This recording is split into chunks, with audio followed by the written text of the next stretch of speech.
Hey, it's Midnight Raven, and today we're doing a case called the Lovers Lane Slayings. This is a three-part case because it contains multiple murders, and you do know I love a good murder. And this is going to be broken up into parts so that we can analyze and investigate all of the details because there are so many killings in this and so much backstory to this. I have done my research. So if you're new, I am Midnight Raven. This is True Crime with Raven. You'll see I'm not wearing a hat today. Gotta let my hair breathe. I've tried a new shampoo and it's doing wonders for my hair. But I need to let it breathe because with the humid conditions, it's not doing any good to my hair. So, we are going to get into the Lovers Lane case. If you're new to my channel, welcome. Give it a big thumbs up. Comment down below your thoughts on this case and let's get into the video. So, Colonial Park is a beautiful stretch of the highway in rural Virginia. The road covers 23 miles of national forest. With the York River running parallel on the east side, the track is very isolated and there are no streetlights. Now, me personally, I don't like summer without streetlights, and rural places can be the most scariest places, especially with no lighting. Just walking down an alley can freak you out because you see shadows, and without the light, you can see a tree moving or a hedge rustling or something, or just a bird flying can like spook you. So, without lighting, and it was very isolated. So, in the 1980s, secluded roads like this were used as what they call Lovers Lane. So this was nearby to Williamsburg residents.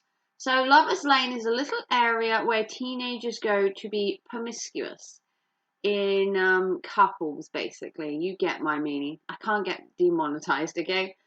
So teenage couples would use these locations after the sun had gone down to hang out, canoodle, and do various other types of activities, like drinking, maybe take drugs, or maybe have promiscuous sex.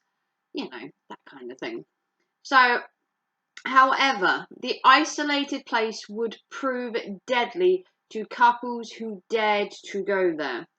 So, over a 4-year period, young couples were killed in their cars, and this all took place within a 30-mile radius.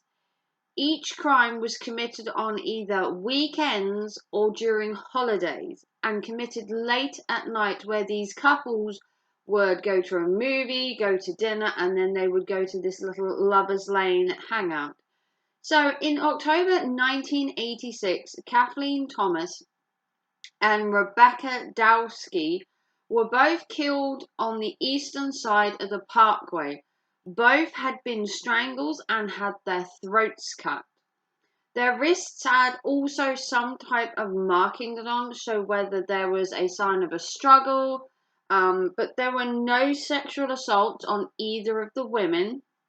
This was a lesbian couple, and the killer attempted to burn their car to get rid of their remains, but when this failed, he pushed it out of view near the water's edge. So this was a lesbian couple who had obviously gone there late at night. They were strangled, had their throats cut, and then when he couldn't burn the car, he put it to the wayside near the water's edge. The area was used a lot by the LGBTQ community. Back then, things like being a gay couple wasn't exactly frowned upon, but a lot of people didn't agree with it. It could have been a motivated bigotry attack. It could have been. It could have been the fact that they didn't like the fact that this couple were lesbians. It's not the first attack on a community like that. I mean, goths get attacked all the time for being how they are. LGBTQ, like lesbians, gays, trans, always get attacked. It's a thing that it isn't uncommon. It was common knowledge among the locals that this was a place that people went to hang out, and it was a place that same-sex couples hung out, because it was the kind of place they could do whatever they wanted and hang out as a couple without being judged.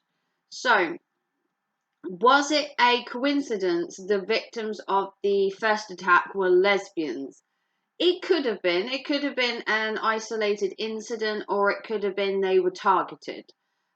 They couldn't say at that point, because at that point there'd only been one attack, and you can't just jump to conclusions and say suddenly there's a person going around hating on lesbians, because that creates anarchy and an uproar. So they could have been attacked as lesbians, but law enforcement were keeping their options open, because at the minute only one couple had been attacked. Yes, they were lesbians, but was it because they were lesbians? They had no evidence of that, and you can't just jump to conclusions because you create so much trouble. So police believe that multiple suspects had been involved. Because of the two women being killed, they thought maybe that there was more than one person committing this crime. It was theorized that the attack, or attackers, were police officers or impersonating them, because they managed to get the couple out of the car to attack them, and this would only be done, say, with a police officer asking you to leave your car, or someone impersonating an officer to get you out of your car. So the windows of their car was rolled down to suggest somebody had obviously knocked on the window and got them to roll their windows down. Now, I don't know about you, but if I was in a desolate area with no street lights, I don't know if someone knocked on my window, I would just roll the window down. But you would roll your window down if someone wore a police badge or was dressed in a police uniform, and then you might think a bit more wisely before saying, no, I'm not opening my window.